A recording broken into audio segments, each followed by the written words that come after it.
V60, le point aspirine, parce qu'il y a une inflammation au niveau des bronches, une bronchite.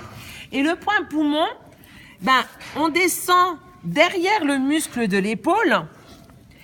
Et même là, on a, à un moment donné, un changement d'incurvation. Et au niveau du changement d'incurvation, on a un petit trou. C'est quasiment à hauteur de l'articulation de l'épaule. Et donc là, c'est P1. C'est pour libérer le poumon. Là, quand même, j'en ai plus. Non, parce que je rigole. Donc là, ça permet de libérer. Oui, c'est hérisson. Moi, t'es gentil, marin. Elle est complaisante. Ouais, voilà. Hop. Et donc là, je mets mon aiguille dans cette direction-là, mais même si vous la mettez, mais je la fais passer vraiment sous, et vous voyez les petites contractions, sous les muscles de l'épaule. Ça faisait des petites contractions, c'est rigolo. Enfin.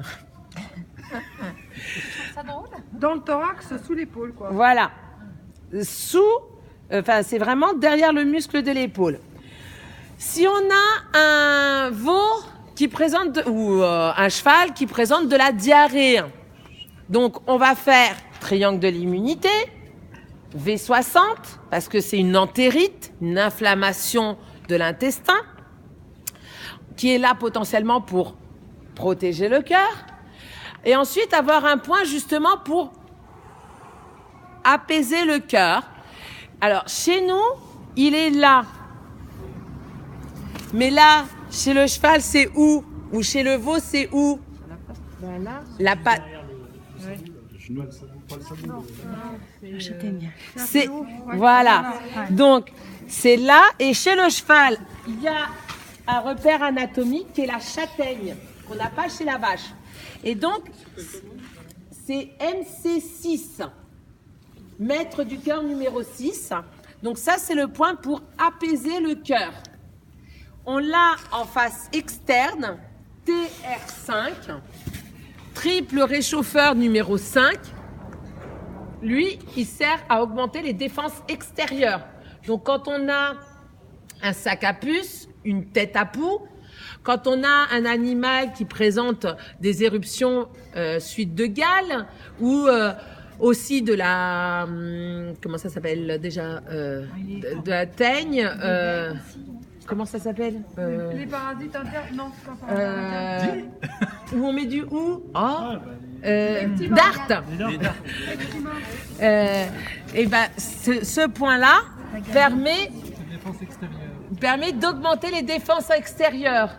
Mais les défenses extérieures sont liées aux défenses intérieures. Donc pensez-y aussi de faire le triangle de l'immunité. Donc là, en cas de diarrhée, c'est celui en face interne, MC6, qu'il faut faire pour réguler le cœur. Et ensuite, le point pour réguler le transit, c'est E25. Donc il se trouve, on a le nombril et on vient devant réguler le transit. Donc là, on est au niveau de la chaîne mammaire, à hauteur du nombril. C'est E25. Alors, chez le cheval, on ne sent pas beaucoup. Chez la vache, c'est entre le nombril et la veine mammaire. Donc, on repère le nombril, c'est juste devant. Donc, tu as la veine mammaire qui est là. Tu repères le nombril et tu viens devant ta veine mammaire. Chez le petit veau, on le sent vraiment. Là, tu as le petit trou. Au niveau des deux seins, les deux nombril au milieu, en fait, c'est là. Voilà. Voilà. Autour du nombril, mais sous les... L'intersection nombril. Donc là, c'est pour réguler le transit, que ce soit quand il est en trop, avec une diarrhée, mais également si on a un poulain qui fait une rétention de méconium, on va faire le moins de points pour faciliter le transit. Tu peux sentir. Donc il faut que tu repères le nombril, qui est très plat chez elle. Et ensuite tu reviens là, et là on sent un petit trou. Mais c'est très fin. Hein. Non, ça doit pas être facile à trouver. Bah, sinon, tu poses ta main à plat. En fait, il faut que tu repères la chaîne mammaire. Donc, tu vois, tu as la chaîne mammaire. Tu remontes et c'est à hauteur du nombril. Donc là, tu sens le trou. Là. Et chez la vache, c'est juste là, de ce côté-là, tu as la veine mammaire qui passe. Là, qu'est-ce qu'on a oublié? Moi, j'aimerais bien savoir, j'ai des juments qui peinent à délivrer. Eh bien, on fait les 5 chandelles, donc rate à gauche, rate à droite, rein gauche, rein droit, VG2 bis et le point aspirine, V60. Attendez, VG2 bis, 20-60, rate à gauche Rate à droite. et droite. Et avant Les 3 rates, là. Non, Droite, gauche. Non, c'est rein. les 2 rates, rate à gauche, rate à droite, les 2 reins et VG2 bis, ça c'est les 5 chandelles, plus V60, parce que une non-délivrance, c'est une inflammation du placenta sur les cotylédons. Donc le point aspirine va permettre de désinflammer le placenta. Là, qu'est-ce qu'il y a? Ouais. Oui, on va passer aux vaches.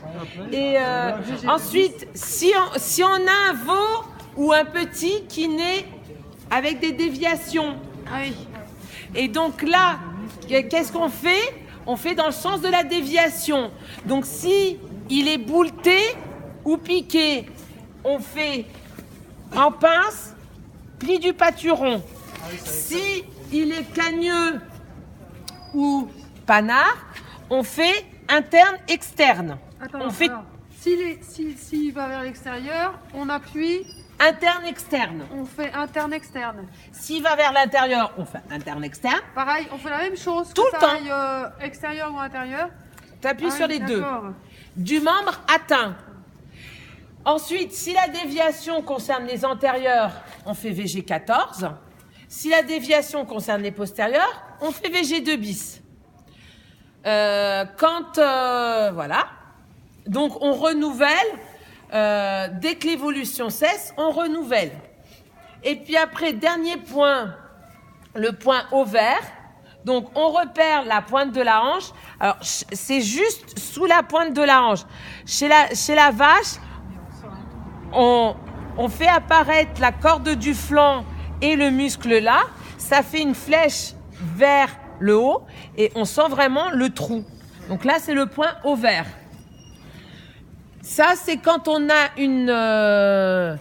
un animal qui soit a des chaleurs tous les 4 matins, soit a un corps jaune persistant et pas de chaleur du tout.